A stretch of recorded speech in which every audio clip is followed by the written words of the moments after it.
Le Danemark, c'est 6 millions d'habitants, 80 000 licenciés seulement à la fédération du Danemark de football.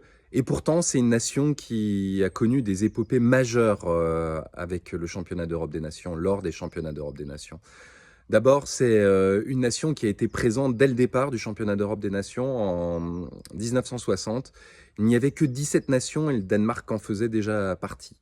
Ce petit pays, ce petit pousset, si j'ose dire, a réussi quelques exploits, a aussi connu des périodes extrêmement difficiles. Je pense notamment aux années 70 où le Danemark n'a jamais été qualifié en phase finale. Mais par contre, le Danemark a réussi quelques exploits. Exploits en 64 en se hissant en demi-finale de l'Euro, mais aussi exploit en 84, à l'époque où la France a gagné le championnat d'Europe des Nations.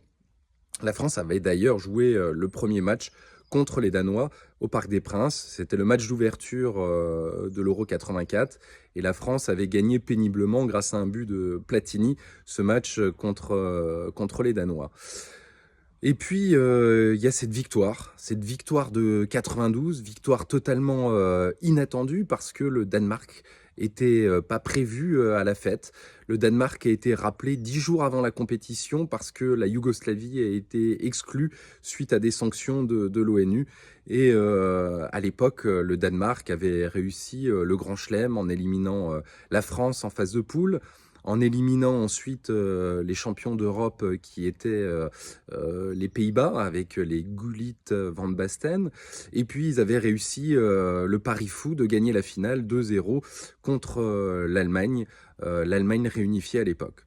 Et puis dernier exploit en date, en 2021, avec une compétition qui avait très très mal commencé, puisque Eriksen avait eu un pépin de santé, avait eu un malaise sur le terrain, malaise cardiaque, et toute l'équipe s'est sentie pousser des ailes, a voulu apporter une ligne de plus au palmarès de l'équipe nationale pour Eriksen.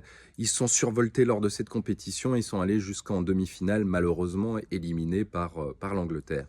Donc pour le Danemark, il y a un lien très fort avec cette compétition et c'est la raison pour laquelle on peut s'attendre à tout avec eux.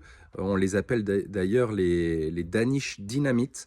Donc on va voir si cette compétition pour eux va être de la dynamite au sens positif du terme ou si ça va être plus compliqué comme ils ont connu des phases plus difficiles dans les années 70. Voilà ce qui est l'enjeu pour le Danemark lors de cet Euro à venir, avec une équipe relativement stable, la même que depuis le dernier Euro, qui a connu une Coupe du Monde plus difficile.